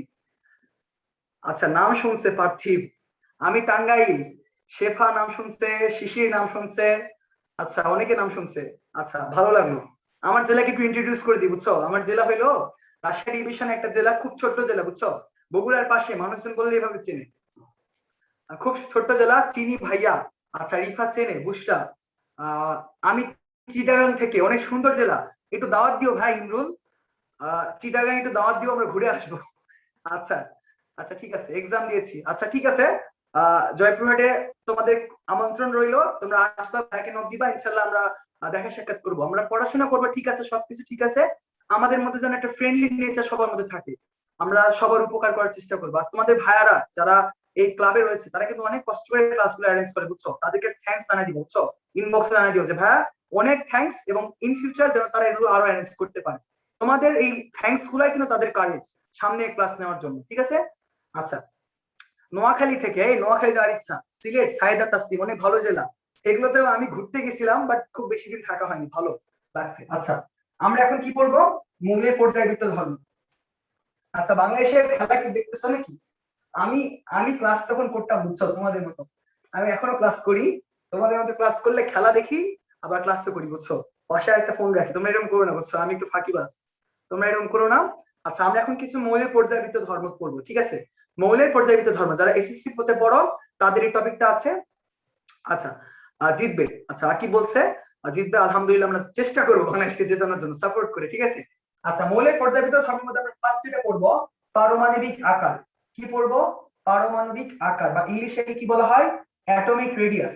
তারপরে পড়বো আমরা আয়নীকরণ শক্তি। আয়নীকরণ শক্তি, এগুলো সবগুলো টপিক টাচ করার চেষ্টা করবো আমি, তোমরা যদি থাকো। তারপরে পড়বো আমরা ইলেকট্রন আসক্তি। তারপরে আমরা পড়বো লাস্ট অফ অল তড়িৎ ঋণাত্মকতা। তারপরে কি বলবো? তড়িৎ ঋণাত্মকতা। সবগুলা টপিক খুবই খুবই ইম্পর্টেন্ট, খুবই ইম্পর্টেন্ট। এই কয়টা টপিক আমরা টাচ করার চেষ্টা করবো। ফার্স্ট অফ অল আমরা কি পড়বো? পারমাণবিক আকার, দেন পড়বো আয়নীকরণ শক্তি, ইলেকট্রন আসক্তি, তড়িৎ ঋণাত্মকতা। এই নামগুলো কে কে শুনছো বলো? এই নামগুলো কে কে শুনছো? নাম শুনছো তো সবাই? নাম শুনছো না? স্টোইকিওমেট্রি পড়াবেন না ভাইয়া আজকে, প্ল্যানিং এ নাই, ইনশাআল্লাহ নেক্সট ক্লাস পাইলে পড়াই দিবনি, ঠিক আছে? আচ্ছা, নাম শুনছে, অনেকে নাম শুনছে, জহরা নাম শুনছে, ইমরুল হাসান নাম শুনছে। আচ্ছা, আজকেই পড়ছে, তাহলে তো সব পারবো, তাহলে আর পড়ে নাম। শেফও পড়ছে, হেয়ার, হ্যাঁ, সাবাস। আচ্ছা, আমি চেষ্টা করব তোমাদেরকে একটু সহজ করে পড়ানোর জন্য। মক টেস্ট সলভ আমার দায়িত্বে নাই, পড়ছি ভাইয়া, পার্থিব আছে, আমি একটু তাহলে ফার্স্ট অফ অল কি পড়াবো? আমি টপিকগুলো লিখে দিলাম কিন্তু। পারমাণবিক আকার পড়াবো, আয়নীকরণ শক্তি পড়াবো, ইলেকট্রন শক্তি পড়াবো, তড়িৎ ঋণাত্মকতা পড়াবো, ঠিক আছে? সবকিছু টপিকগুলো পড়াবো। তো ফার্স্টে আমরা কি পড়বো? পারমাণবিক আকার, খুবই খুবই ইম্পর্টেন্ট। এটাকে ইংলিশে কি বলা হয়? Atomic radius. কি বলা হয়? Radius, atomic radius. ইংলিশে কি বলা হয়? Atomic radius. আচ্ছা, একটু বলো তো আমাকে কেউ পারমাণবিক সংখ্যাটা, পারমাণবিক আকারের সংখ্যাটা কারো মনে আছে? কারো কি মনে আছে সংখ্যাটা কি ছিল? সংখ্যা যদিও তো মুখস্থ করতে হয় না, বাট বেসিকের জন্য লাগে। কারো কি পারমাণবিক আকারের সংখ্যাটা মনে আছে নাকি একটু বলো আমাকে। মনে আছে কারো? বলো। মনে না থাকলে আজ থেকে মনে থাকবে, দেখো আমি বোঝাই দিচ্ছি। ধরো এটা সোডিয়াম মৌল, সোডিয়াম একটা মৌল, এর কয়টা কক্ষপথ আছে? ভাই বলো তো, 3টা কক্ষপথ আছে না? 3টা কক্ষপথ আঁকলাম, দেখো সোডিয়াম একটা মৌল, কক্ষপথ কয়টা? 3টা। তাহলে প্রথম কক্ষপথ হলো এটা, এটা হলো ফার্স্ট, এটা 1 নম্বর কক্ষপথ, 2 নম্বর কক্ষপথ, 3 নম্বর কক্ষপথ। তাহলে দেখো ভালো করে সংখ্যাটা পড়ো, ভালো করে সংখ্যাটা পড়ো। মৌলের নিউক্লিয়াস থেকে, এটা নিউক্লিয়াস না, নিউক্লিয়াস থেকে সর্ববহিস্থ, এটা কি সর্ববহিস্থ কক্ষপথ না? সর্ববহিস্থ, এটা কি সর্ববহিস্থ কক্ষপথ? সর্ববহিস্থ কক্ষপথ। ভালো করে বুঝো, সংজ্ঞাটা ইম্পর্টেন্ট, এর জন্য বোঝা দিচ্ছি। আচ্ছা, আমি এগুলা পরে পড়াবো, কি কমলে কি পারে, একটু আগে রিল্যাক্স থাকো, have a relax, you not for mind. একটু একটু দাঁড়াও, একটু দাঁড়াও, শ্বাস নাও, পানি খাও, আমি সব বুঝাবো, একটু সময় দাও আমাকে, জাস্ট আগে আগে যাও না। দেখো, তাহলে এটা নিউক্লিয়াস, এটা সর্ববহিস্থ কক্ষপথ, কারণ সোডিয়ামের কয়টা কক্ষপথ আছে? 3টা, প্রথম, দ্বিতীয়, তৃতীয়। ভালো করে শোনো, মৌলের নিউক্লিয়াস থেকে, না মৌলের নিউক্লিয়াস থেকে সর্ববহিস্থ কক্ষপথের দূরত্বটাকে বলবো আমরা পারমাণবিক আকার। দেখো, এইখান থেকে এখানে একটা কক্ষপথ আছে, এখানে একটা কক্ষপথ আছে, এই দুটো কিন্তু পারমাণবিক আকারটা মিন করে না। পারমাণবিক আকার হলো মৌলের নিউক্লিয়াস থেকে সর্ববহিস্থ কক্ষপথের দূরত্বটাকে আমরা বলবো পারমাণবিক আকার। সবাই কি বুঝতে পারছো আকারটা কি? আকারটা হলো মৌলের নিউক্লিয়াস থেকে সর্ববহিস্থ কক্ষপথের যে দূরত্ব, এই দূরত্বটাকে আমরা কি বলবো? পারমাণবিক আকার বলবো। তোমরা এখন কি পড়ছো দেখো, আকারের সংজ্ঞা তো বুঝছো, খুব ইজি ছিল, বাট একটু মুখস্থ না করে তুমি একটু বোঝার চেষ্টা করবা যে এটা মৌলের নিউক্লিয়াস, সর্ববহিস্থ কক্ষপথ তো অনেক থাকতে পারে, বাট সর্ববহিস্থ, কারণটা হলো কি সর্ববহিস্থ কক্ষপথটাই বোঝায় যেটা কত বড়, ভেতরে গুলা দিয়ে কিন্তু বোঝায় না, কারণ ভেতরে অনেকগুলো আছে। তার মানে এটা মৌলের নিউক্লিয়াস হইলে তার চারপাশে যতগুলো কক্ষপথ আছে তার সব থেকে বাহিরে সর্ববহিস্থ কক্ষপথের দূরত্বটাকে বলবো আমরা পারমাণবিক আকার বা অ্যাটমিক রেডিয়াস। এখন দেখো তোমরা কি পড়ছো ভাইয়া, বাম থেকে ডানে গেলে কি হয় বলতো? পারমাণবিক আকারটা কমে, বাম থেকে ডানে পারমাণবিক আকারটা কমে, উপর থেকে নিচে আসলে কি হয়? বাড়ে। তো এটা মোটামুটি মুখস্থই করে নিছো তোমরা, তোমরা হয়তো কেউ কেউ বুঝে পড়ছো, কেউ কেউ বুঝে পড়োনি। তাহলে আমি একটু বোঝানোর চেষ্টা করবো। দেখো দেখো, সোডিয়াম একটা মৌল, ম্যাগনেসিয়াম একটা মৌল, chlorine, sorry sodium magnesium aluminium, এই তিনটা মৌল। এটা কোন পর্যায়ের মৌল? তৃতীয় পর্যায়ের মৌল, সোডিয়াম ম্যাগনেসিয়াম অ্যালুমিনিয়াম। প্রশ্নটা এখানে করছে যে কোন মৌলের আকারটা সবচেয়ে বড়। তুমি এখন কি পড়ছো যে ভাইয়া বাম থেকে ডানে গেলে আকারটা কমে যায়, ঠিক আছে, বাম থেকে ডানে পড়লে আকারটা কমে যায়, তোমরা পড়ছো না? এই যে এইভাবে পড়ছো, এইভাবে পড়ে হবে না, বেসিকটা জানতে হবে আসলে কেন কমে, সেই বেসিকটাই পড়াবো। দেখো দেখো সোডিয়ামের ক্ষেত্রে বলতো আমি একটু প্রোটন ইলেকট্রন হিসাব করবো, সেই আগের বেসিক দেখো আজকে শুরুতে যা পড়েছে সেগুলো কাজে লাগবে। প্রোটন ইলেকট্রন বলতো সোডিয়ামের প্রোটন কয়টা ভাই? 11টা, তাই না? প্রোটন কয়টা ভাই? ইলেকট্রন কয়টা? 11টা। ম্যাগনেসিয়ামে ইলেকট্রন কয়টা? তোমার প্রোটন কয়টা? 12টা। ইলেকট্রন কয়টা? 12টা। অ্যালুমিনিয়ামের কয়টা? 13টা। 13টা। এইটুকু মানো কিনা বলো? এইটুকু মানো তোমরা? তার মানে আমরা প্রত্যেকটা মৌলের ইলেকট্রন প্রোটন তো তোমরা মনে রাখতে পারো, তাহলে এগুলো লিখে দিলাম। এখন দেখো বিজ্ঞানী কুলম্ব, নাম শুনছো কেউ? কুলম্বের একটা সূত্র আছে যে F সমানুপাতিক Q1 ইনটু Q2। আরেকটা সূত্র বলছে F সমানুপাতিক 1/d²। এই দুটা সূত্র একবারে লিখা হয়, আমি আলাদা আলাদা করে লিখছি। দেখো প্রথম সূত্র লিখছি একটা যে F সমানুপাতিক Q1 ইনটু Q2। এই Q1 কি? Q1 ধরে নাও ইলেকট্রন আর Q2 ধরো প্রোটন। কি ধরবা? Q1 electron Dharla, Q2 proton Dharla. তার মানে এই F টা আসলে কি বোঝাচ্ছে? F টা বোঝাচ্ছে, দেখো সোডিয়ামের আকার বড়, এটা কেমনে সেটা এখন বোঝাবো। দেখো এটা কিন্তু তোমরা মুখস্থ করছো, এই থিওরি পড়লে কত সুবিধা হবে। দেখো দেখো F সমানুপাতিক Q1 ইনটু Q2। তার মানে এটা কি বোঝাচ্ছি যে Q1 আর Q2 কি? ইলেকট্রন আর প্রোটনের গুণফল। তার মানে বাম থেকে ডানে তুমি যতই যাচ্ছ দেখো তো এই গুণফলের মানটা কত হবে? এটা হবে 121, এটা 144, 169। তার মানে যতই তুমি বাম থেকে ডানের দিকে যাচ্ছ এই ইলেকট্রন প্রোটনের আকর্ষণ বলটা বাড়তেছে না? কারণ এটা আমি Q1 Q2 গুণফল করছি। কেন? কারণ আমার গুণফল করতে হবে সূত্র অনুযায়ী। এটা কার সূত্র? কুলম্বের সূত্র, বিজ্ঞানী কুলম্বের সূত্র, কুলম্বের সূত্র। তাহলে এটা ফিজিক্সে তোমরা পড়ছো অনেকে। তো এখন দেখো যে F সমানুপাতিক Q1 ইনটু Q2, তাহলে দুইটা Q1 আর Q2 গুণ করলাম, পরে এখানে কত পেয়েছি? 121, এখানে 144, 169। এগুলো আসলে কি মিন করতেছে? এগুলো মিন করতেছে যে বাম থেকে যত ডানে যাচ্ছি তত ইলেকট্রন প্রোটনে কি বাড়তেছে? আকর্ষণ বল বাড়তেছে। এখন দেখো আকর্ষণ বলের সাথে দূরত্ব, ডি মানে ডিসটেন্স না? দূরত্বের সম্পর্ক কি ভাই? আকর্ষণ বলের সাথে দূরত্বের সম্পর্ক ব্যস্তানুপাতিক না? তার মানে আকর্ষণ বল যত বাড়বে দূরত্ব তত কমবে না?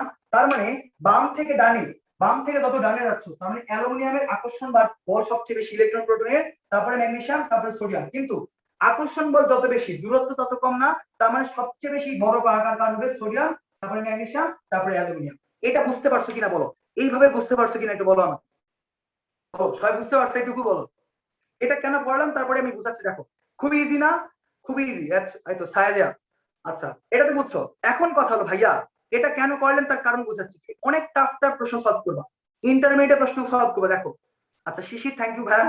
আচ্ছা দেখো এখন দেখো, এখন দেখো এটা কেন করলাম তার কারণ হলো, দেখো আমাকে বলছে nitrogen 3-, oxygen 2-, fluorine minus, neon, sodium plus, magnesium 2+, aluminium 3+, এই কয়েকটার আকার বের করতে বলছে। দেখো কি বলছে?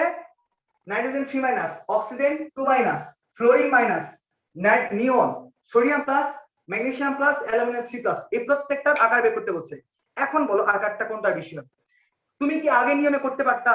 আগের নিয়মে কিন্তু এটা করতে পারো। দেখো এটা করতে পারো, এটা করতে পারো, এটাই কিন্তু আমার নিয়মে করতে পারবে। কেমনে করবে দেখো একটু। দেখো আমার নিয়ম মানে আমাকে স্যার শিখাইছে, তোমাদেরকে সেটা সেটা শেখাচ্ছি আর কি। তো দেখো এটা কেমনে করবা। দেখো এটা মিশালাম, দিলাম, এটা মিশাই দিলাম, ঠিক আছে। আচ্ছা এখন দেখো, এখন দেখো ভাইয়া, ভাইয়া একটু দেখো, দেখো যদি আমরা এখানে ইলেকট্রন প্রোটন ক্যালকুলেশন করব, আগের মতো ইলেকট্রন প্রোটন ক্যালকুলেশন করব, বলো তো আমাকে তো খুব ভালো করে বলবা নাইট্রোজেন 3- মানে ইলেকট্রন সংখ্যা কয়টা বলো? নাইট্রোজেন 3- মানে ইলেকট্রন সংখ্যা কত? নাইট্রোজেন 3- দেখা যাচ্ছে তো? দেখা যাচ্ছে না? এটা দেখা যাচ্ছে না বলো তো? এই তো মুকিত লেখছে 10, সাবাস মুকিত পারছে। দেখা যাচ্ছে না? বলো তো নাইট্রোজেন 3- মানে ইলেকট্রন সংখ্যা কয়টা? 10, পার্থিব 10, বিপদ বিপদ ভাই 10 তো নিয়নের ভাই।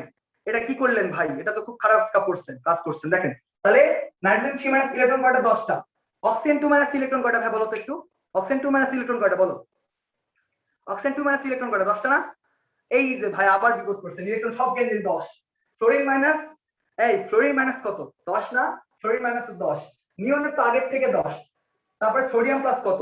সোডিয়াম প্লাস কত? এবার সোডিয়াম প্লাস বলো, সোডিয়াম প্লাসটা বলো। 10, এটাও 10। ম্যাগনেসিয়াম প্লাস 2+, এটাও 10। অ্যালুমিনিয়াম 2+, 3+, এটাও 10। তার মানে খুবই ইম্পর্টেন্ট কথা ভাইয়া, সবগুলা ইলেকট্রন সংখ্যা 10 না? তুমি আগে যে হিসাব করছো যে ইলেকট্রন সংখ্যা বাড়লে আকার বাড়ে কমে, এখন তো সব সমান, তাহলে কেমনে হইলো? এখন কেমনে তুমি হিসাব করে বলো, তোমার আগের নিয়মে হবে? হবে না। বাট আমরা জানি ইলেকট্রন সংখ্যা যদি সমানও থাকে, প্রোটন সংখ্যার পরিবর্তন হয়েছে হয়নি। সেজন্য নাইট্রোজেনের প্রোটন কয়টা বলো তো আমাকে একটু? নাইট্রোজেন প্রোটন কি পরিবর্তন হয়েছে হয়নি? নাইট্রোজেনের প্রোটন কয়টা বলো? 7টা না? 7টা না? তার মানে নাইট্রোজেনের প্রোটন হলো 7, অক্সিজেনের প্রোটন কয়টা? 8, ফ্লোরিনের 9, নিয়নের 10, সোডিয়ামের 11, ম্যাগনেসিয়ামের 12, অ্যালুমিনিয়ামের 13। তাহলে একই ভাবে কি করবা? গুণ করো। একই ভাবে কি করবা? গুণ করবা। বাঁকা হয়েছে না? আমি মানুষটা একটু বাঁকা, বুঝছো? বাঁকা হয়ে গেছে। আচ্ছা এখন দেখো গুণ করে কত পাবা? নাইট্রোজেনের ক্ষেত্রে 70, অক্সিজেনে 80, ফ্লোরিনে 90, নিয়নে 100, সোডিয়ামে 110, ম্যাগনেসিয়ামে 120, অ্যালুমিনিয়ামে 130। তাহলে বলো তো এই মানগুলা কি আকর্ষণ বল না? তার মানে যতই তুমি বাম থেকে ডানে গেছো আকর্ষণ বল বাড়ছে। কোন দিকে বাড়ছে আকর্ষণ বল? যদি বলা হয় এই কয়টার মধ্যে আকর্ষণ বল সবচেয়ে বেশি কার? অ্যালুমিনিয়ামের। অ্যালুমিনিয়ামের আকর্ষণ বল। কিন্তু এখন দেখো আকর্ষণ বলের সাথে দূরত্বের সম্পর্ক কি ব্যস্তানুপাতিক না? তার মানে এর আকর্ষণ বল সবচেয়ে বেশি, তার মানে দূরত্ব কিংবা আকার সবচেয়ে কম। তার মানে সবচেয়ে বড় কে? নাইট্রোজেন 3-, তারপরে অক্সিজেন, তারপরে ফ্লোরিন, তারপরে নিয়ন, তারপরে সোডিয়াম, তারপরে ম্যাগনেসিয়াম, তারপরে অ্যালুমিনিয়াম। এবার বলো বুঝতে পারছো কিনা ভাইয়া? এবার বলো বুঝতে পারছো কিনা বলো? না বুঝলে সবার মার হবে। বুঝতে পারছো কিনা বলো? সবাই বুঝছো? হ্যাঁ হ্যাঁ হ্যাঁ হ্যাঁ, নাইট্রোজেন আকার সবচেয়ে বড়। এবার বুঝতে পারছো কিনা বলো? বুঝছে? শিশির বুঝছে? ইয়েস, এই তো দেখছো সবাই বুঝছে। এই রে সবাই ভালো পারে। আরে আমার স্যার বলো না, আমি ভাইয়া, আমি অনেক ছোট মানুষ। এই তো, হ্যাঁ তহুরা ঠিক লিখছে, আমি ভাইয়া। আচ্ছা আই হোপ বুঝতে পারছো। তার মানে আকারটা কেমনি বড় হলো দেখছো? এখন হ্যাঁ হ্যাঁ, এটা দিয়ে তুমি সব ধরনের মৌল করতে পারো ভাই, এই জন্য আমি তোমাকে এটা বুঝালাম। আগেরটা কিছু লিমিটেশন ছিল, বাট এটা কোনো লিমিটেশন নাই। আই হোপ বুঝতে পারছো। এখন দেখো একটু খেয়াল করো, নাইট্রোজেন, অক্সিজেন, ফ্লোরিন, এই তিনটা এবং নিয়ন এগুলা কোন পর্যায়ে মৌল? দ্বিতীয় পর্যায়ে মৌল না? এই পর্যন্ত, এই পর্যন্ত এরা কোন পর্যায়ে মৌল? এরা দ্বিতীয় পর্যায়ের মৌল। আর এই কয়টা কোন পর্যায়ে মৌল? এরা তৃতীয় পর্যায়ের মৌল। হিসাবে কিন্তু এদের আকারটা বড় হওয়ার কথা ছিল, কিন্তু এদেরকে বিট করলো কে? এটা না? তার মানে খুবই ইম্পর্টেন্ট কথা যে যদি আইসো ইলেকট্রনিক অবস্থা, কেন আইসো ইলেকট্রনিক মানে কি দেখো, আমি কথাটা লিখে দিই।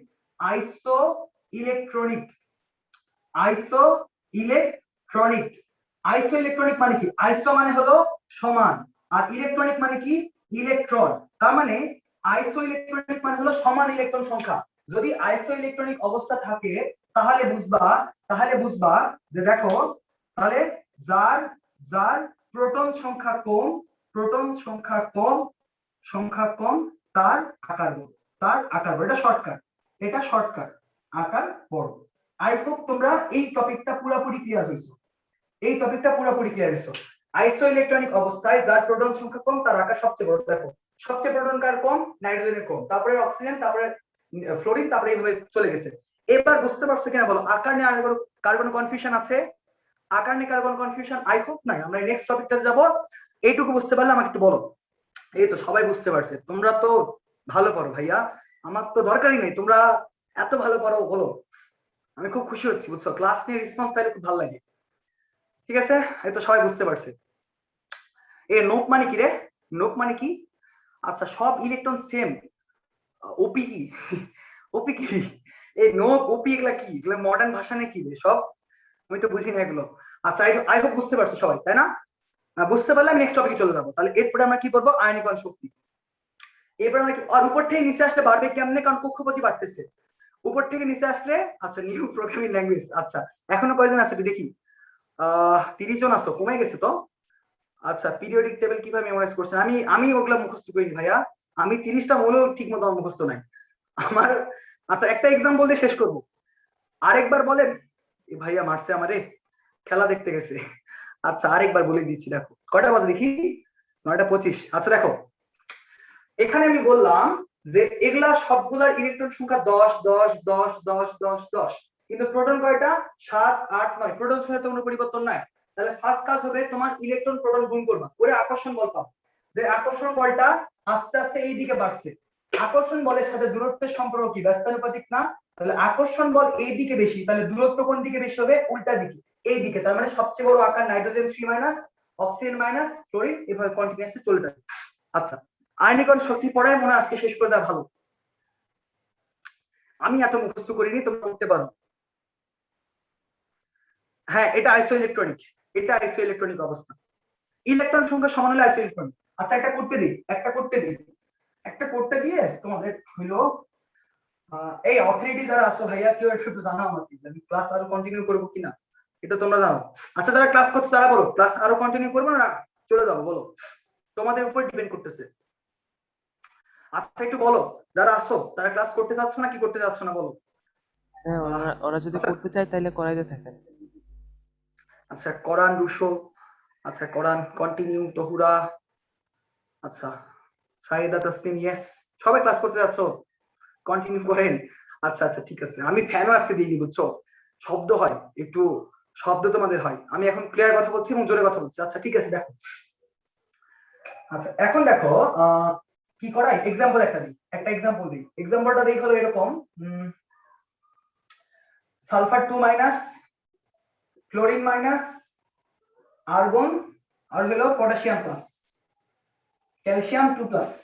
দেখো sulphur 2 minus, chlorine minus, argon, potassium plus, calcium 2 plus. আকার সবচেয়ে বড় কোনটা? ফার্স্ট যে পারবে তারে থ্যাংক ইউ জানাবো, আর কিছু করা যাচ্ছে না। সবচেয়ে বড় আকার কোনটা বলো?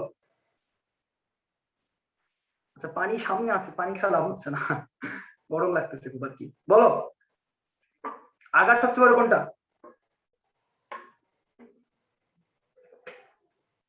আচ্ছা সমস্যা নাই, ঘামছি সমস্যা নাই, আমার অভ্যাস আছে এরকম করে।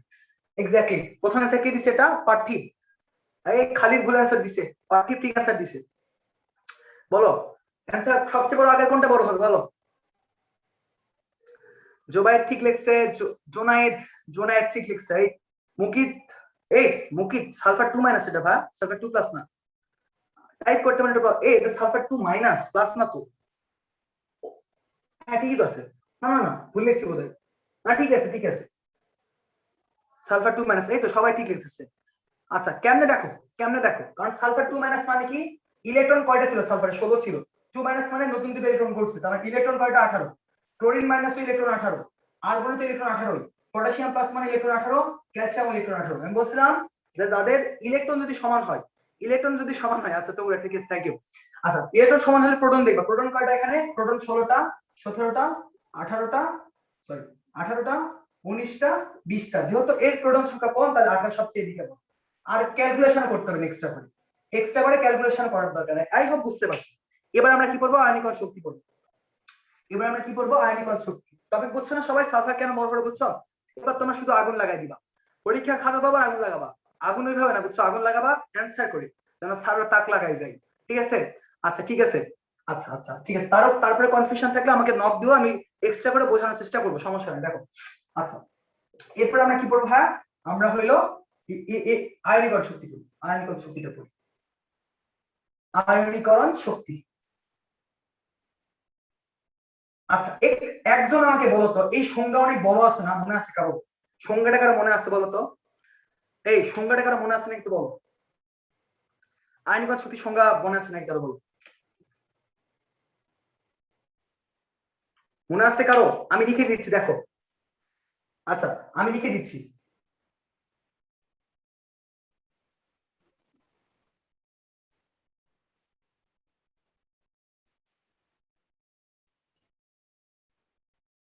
আমি পয়েন্ট আকারে লিখতেছি বুঝছো?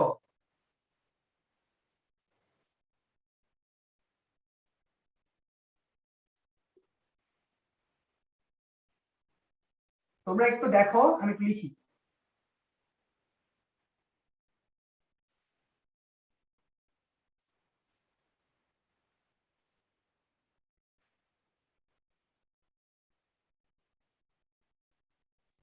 দেখো আমি কয়েকটা পয়েন্ট আকারে লিখছি। আমি কেন পয়েন্ট আকারে লিখছি তার প্রত্যেকটা ব্যাখ্যা করবো। বাস একটা কথা মনে রাখবা, আয়নীকরণ শক্তি মানে ইলেকট্রন ত্যাগ করা। আয়নীকরণ শক্তি মানে কি? ইলেকট্রন ত্যাগ করা। এটা মনে রাখবে, তাহলে তোমার পড়া আমি আজকে করে দিচ্ছি। এখানে দেখো আয়নীকরণ শক্তি মানে কি মনে রাখবা? ইলেকট্রন ত্যাগ করা। খুবই ইম্পর্টেন্ট কথা। পদার্থের কয়টা অবস্থা বলতো? কঠিন, সলিড, তারপর লিকুইড, আর হলো গ্যাসীয়। তার মানে সলিড অবস্থায় পরমাণুগুলো কিরকম থাকে বলতো? কাছাকাছি না? এরকম না? কিন্তু লিকুইড অবস্থায় একটু দূরে দূরে থাকে না? আর গ্যাসীয় অবস্থায় কি অনেক দূরে দূরে থাকে না? গ্যাসীয় অবস্থা এরকম থাকে। তার মানে ভালো করে বোঝো, কোন জায়গা থেকে যদি ইলেকট্রন ত্যাগ করতে চায়, সলিড অবস্থায় বেশি সোজা, তরল অবস্থায় বেশি সোজা, না কঠিন অবস্থায়, সরি তরল বায়বীয় অবস্থায় বলতো? প্লাজমা পড়ে না, প্লাজমা চতুর্থ অবস্থায় বাদ। ওটা বাদ। তাহলে একটু দেখো, ঠিক আছে বাংলায় জিতছে, একটু দেখো তাহলে এটা সলিড অবস্থায় পরমাণুগুলো কাছাকাছি থাকে, লিকুইড অবস্থায় একটু দূরে দূরে, আর কঠিন বায়বীয় অবস্থায় সবচেয়ে দূরে দূরে থাকে না, গ্যাসীয় অবস্থায়। তার মানে গ্যাসীয় অবস্থায় সবচেয়ে দূরে থাকে, তাহলে ইলেকট্রন যদি ত্যাগ বা গ্রহণ করাতে চাই তাহলে পরমাণুর কোন অবস্থা দরকার? সলিড, লিকুইড না গ্যাসীয়? বলো আমাকে অ্যান্সার দাও, গ্যাসীয় না সলিড না লিকুইড? বলো কোন অবস্থায় ইলেকট্রন ত্যাগ গ্রহণ করানো সহজ? গ্যাসীয়, এক্স্যাক্টলি, পার্থিব বলতে গ্যাসীয়। তার মানে দেখো আমি ফার্স্ট শর্ত কি লিখছি? গ্যাসীয় অবস্থা। তাহলে প্রথম শর্ত কি বুঝতে পারছো বলো তো? প্রথম শর্ত গ্যাসীয়। এখন বলো তো গ্যাসীয় অবস্থায় পরমাণুগুলা কি বিচ্ছিন্ন আছে না? দেখো তো আইসোলেটেড আছে না?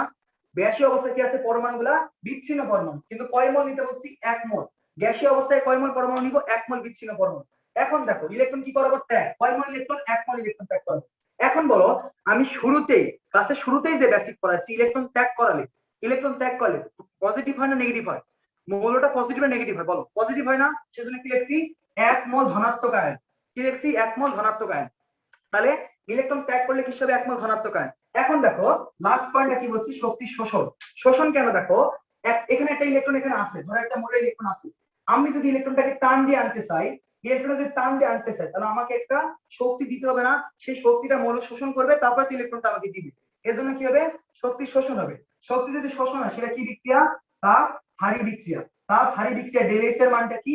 ডেল এর মানটা পজিটিভ, এটা মনে রাখবে। তাহলে সংজ্ঞাটা কি ভাই? সংজ্ঞাটা খুবই ইজি। দেখো গ্যাসীয় অবস্থায় 1 মোল বিচ্ছিন্ন পরমাণু 1 মোল ইলেকট্রন ত্যাগ করে 1 মোল ধনাত্মক আয়নে পরিণত হতে শক্তির যে পরিমাণ শোষণ হয় তাকে বলবো আয়নীকরণ শক্তি। তাহলে মুখস্থ করতেছো না বুঝে বুঝে পড়তেছো? বলো মুখস্থ করতেছো না বুঝে বুঝে পড়তেছো? সবাই কি আয়নিক শক্তি ক্লিয়ার? আয়নীকরণ শক্তি ক্লিয়ার কিনা বলো? তার মানে আমি কি বললাম? গ্যাসীয় অবস্থায় 1 মোল বিচ্ছিন্ন পরমাণু 1 মোল ইলেকট্রন ত্যাগ করলে 1 মোল ধনাত্মক আয়নে পরিণত হবে। এই যে ধনাত্মক আয়নে পরিণত হচ্ছে, এর জন্য যে শক্তি শোষণ হবে সেটাই হলো তোমার আয়নীকরণ শক্তি। সবাই তাহলে ক্লিয়ার? সবাই ক্লিয়ার? তাহলে একটা এক্সাম্পল দেখো, একটা এক্সাম্পল দেখো। দেখো তো সোডিয়াম একটা ইলেকট্রন ত্যাগ করলো, সোডিয়াম প্লাস, এটা কি আয়নীকরণ শক্তির উদাহরণ হতে পারে? এটা কি আয়নীকরণ শক্তি? ও একটা এক্সাম্পল আমি এইভাবে দিই, প্রশ্নটা আকারে দিই।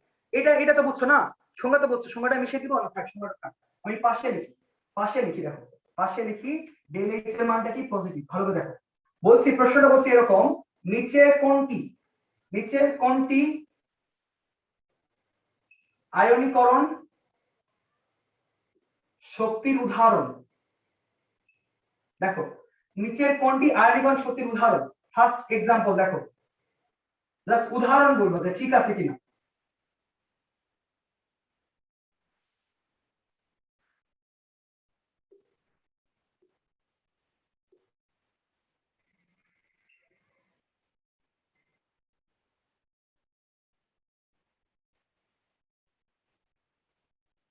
আচ্ছা বলো তো আমাকে, বলো আমি অপশনগুলো দিছি দেখতে পাচ্ছ তো? এটা বলো নিচে কোন, আচ্ছা নিচের কোনটা আয়নীকরণ শক্তির উদাহরণ বলো একটু আমাকে বলো। এটা লাস্ট টপিক, বলো নিচের কোনটা আয়নীকরণ শক্তির উদাহরণ আমাকে একটু বলো। কেউ একজন অ্যান্সার বলো।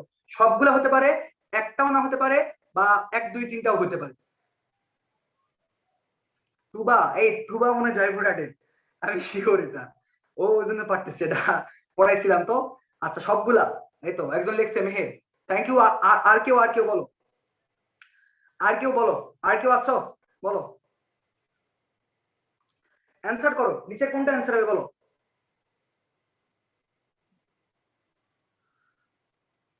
সবগুলা দেখতে পাচ্ছ না? দেখতে তো পারার কথা। আচ্ছা সবগুলা, আচ্ছা যারা যারা অ্যান্সার করছে সবগুলা, সবার অ্যান্সার ভুল, সবার অ্যান্সার ভুল। কেন ব্যাখ্যা করতেছি তার আগে বলো, তুমি শর্তগুলোর দিকে তাকাও। আচ্ছা আচ্ছা দেখো লাস্ট টপিক, আচ্ছা একটাও হবে না। কেন ব্যাখ্যা করতেছি দেখো, সোডিয়াম ইলেকট্রন ত্যাগ করলে সোডিয়াম পজিটিভ হলো, কিন্তু দেখো তো এখানে গ্যাসীয় অবস্থা উল্লেখ করা আছে, সোডিয়াম যে গ্যাসীয় অবস্থা উল্লেখ করা আছে, বলো তো তাহলে গ্যাসীয় অবস্থা উল্লেখ না করলে হবে? গ্যাসীয় অবস্থা উল্লেখ না করলে হবে, কারণ এটা তো কোন অবস্থায় বলা হয়নি, তার মানে গ্যাসীয় অবস্থা উল্লেখ করতে হবে। তারপরে হইছে হয়নি, কারণ ডেলএইচ এর মান কি লিখছি? ডেলএইচ কি লিখতে হবে? পজিটিভ লিখতে হবে। তাহলে এটা একটা পারফেক্ট আয়নীকরণ শক্তি, কারণ গ্যাসীয় অবস্থা উল্লেখ করতে হবে, তোমার পজিটিভ হইতে হবে। এরপরে দেখো এখানে কি গ্যাসীয় অবস্থা উল্লেখ করছি? না করিনি, তার মানে গ্যাসীয় অবস্থা উল্লেখ করতে হবে, ডেলএইচ কি লিখতে হবে? পজিটিভ। মানে সবগুলাতে সেম ভুল আছে, সবগুলাতে সব সেম ভুল আছে। আচ্ছা আচ্ছা এটা কি বুঝতে পারছো কিনা বলো? এটা কি বুঝতে পারছো? তার মানে সবগুলাতে গ্যাসীয় অবস্থা উল্লেখ করতে হবে, তারপরে কি 1 মোল ইলেকট্রন ত্যাগ করতে হবে। এখন দেখো তো আমাকে একটু এটাকে অ্যানসার দিবা যে অ্যালুমিনিয়াম যদি 3টা ইলেকট্রন ত্যাগ করে গ্যাসীয় অবস্থায় এবং অ্যালুমিনিয়াম যদি 3+ তৈরি করে, ডেভিস এর মানটা যদি পজিটিভ হয়, তাহলে এটা কি আয়নীকরণ শক্তির উদাহরণ কিনা বলো? এটা কি আয়নীকরণ শক্তির উদাহরণ কিনা বলো? এটা কি আয়নীকরণ শক্তির উদাহরণ হবে? এটা কি হবে? আবারও ভুল করতেছো, আবারও ভুলে যাচ্ছ। এটাও হবে না, এটাও হবে না। কেন? কারণ দেখো তো 3 মোল ইলেকট্রন ত্যাগ করছে, কিন্তু ইলেকট্রন কয় মোল ত্যাগ করতে হবে? 1 মোল। 1 মোল ইলেকট্রন ত্যাগ করতে হবে, এখানে কয় মোল করছে? 3 মোল করছে, তার মানে এটাও হবে না। তাহলে পারফেক্ট আয়নীকরণ শক্তির উদাহরণ কি ভাই? একটা সোডিয়াম গ্যাসীয় অবস্থায় একটা ইলেকট্রন ত্যাগ করবে, সোডিয়াম প্লাস তৈরি করবে গ্যাসীয় অবস্থায়, এবং ডেলএইচ এর মানটা কি হবে? পজিটিভ। মানটা কত হবে সেটা দরকার নেই, জাস্ট পজিটিভ না নেগেটিভ এটা ইম্পর্টেন্ট। আই হোপ বুঝতে পারছো, এবার আই হোপ বুঝতে পারছো। বলো সবাই কি ক্লিয়ার কিনা একটু বলো আমাকে, সবাই কি ক্লিয়ার কিনা বলো, সবাই কি ক্লিয়ার একটু বলো, সবাই কি ক্লিয়ার আমাকে বলো। হ্যাঁ আচ্ছা, বুশরা কি অ্যান্সার করছে? আমি দেখিনি, প্রশ্নটা দেখিনি। আচ্ছা সবাই কি টপিকটা ক্লিয়ার? আয়নীকরণ শক্তির ক্ষেত্রে ডেল্টা ডেলএইচ এর মান কি হয়? আচ্ছা আমি দেখিনি, প্রশ্নটা দেখতে পাচ্ছি না। আচ্ছা তুবা প্রবলেম হলে তুমি আমাকে কিউএনএ সেকশনে প্রশ্ন করো বা আমাকে ইনবক্স করো, প্রবলেম নেই। দেখো আমরা ইনশাআল্লাহ অ্যান্সারটা দেওয়ার চেষ্টা করব। সবাই কি ক্লিয়ার? শক্তি ডেল্টা ডেলএইচ এর মান, হ্যাঁ হ্যাঁ হ্যাঁ পজিটিভ হবে, ডেলএইচ এর মানটা পজিটিভ, কারণ তাপ হারি বিক্রিয়া, তাপ হারি বিক্রিয়া। সবাই যদি ক্লিয়ার হয়ে থাকো তাহলে আজকে এখানে ইনশাআল্লাহ ক্লাসটা আমরা শেষ করে দেই। যদি কারো কোনো প্রবলেম থাকে আমার পার্সোনালি ইনবক্স করতে পারো, বা গ্রুপের কিউএনএ সেকশন আছে সেখানে প্রশ্ন করতে পারো। আজকে ক্লাসটা কেমন লাগলো বলো, সবাই ক্লাসটা কেমন লাগছে বলো। বলো ক্লাস কেমন লাগছে? ভালো লাগছে না খারাপ লাগছে বলো? আচ্ছা অস্ট্রাক, অস্ট্রাক, আচ্ছা নাকি বাহ খুব ভালো, অসাম, থ্যাংক ইউ শিশির। আচ্ছা আচ্ছা শেফা স্প্লেন্ডিড, এত ইংলিশ পারি না, বাংলা বলো, বাংলা বললে সুবিধা হয়। আচ্ছা লাস্টের দিকে আসেনি তাও অনেক ভালো বুঝছি। আচ্ছা থ্যাংক ইউ অপু। আচ্ছা আচ্ছা আচ্ছা আচ্ছা সাইদা তাসনিম, আচ্ছা আমার মনে হয় আমার তরফ থেকে ওকে। আচ্ছা নাকি বা থ্যাংক ইউ। আচ্ছা যদি ইন ফিউচার আমাদের ক্লাসটা শেষ, অফিসিয়ালি আমাদের সম্পর্ক শেষ হচ্ছে এমন না, ভাইয়া আপু যারা আছো ইনশাআল্লাহ আমাদের সঙ্গে দেখা হবে বাংলাদেশের কোনো না কোনো জায়গায় গিয়ে। সবাই পারলে আমাদের সঙ্গে ফেসবুকে কানেক্টেড থাকার চেষ্টা করো, মানে আমার সঙ্গে পার্সোনালি যদি প্রবলেম হয়। আচ্ছা যারা ছিল তাদেরকে অসংখ্য ধন্যবাদ ভাইয়া, আমি এত বকর বকর করলাম, অনেক কথা বলছি, যদি কোনো মনে কষ্ট নিয়ে থাকো আমাকে ক্ষমা করবা। আজকের মতো এখানে ক্লাস শেষ ফ্রম মাই সাইড। অপোনেন্ট যারা আছে তোমাদের অর্গানাইজার যদি কিছু বলতে চায় তাহলে সবাইকে অনেক থ্যাংক ইউ। আচ্ছা ঠিক আছে ভাই, থ্যাংক ইউ। বাংলাদেশ জিতছে, কংগ্রাচুলেশন বাংলাদেশ।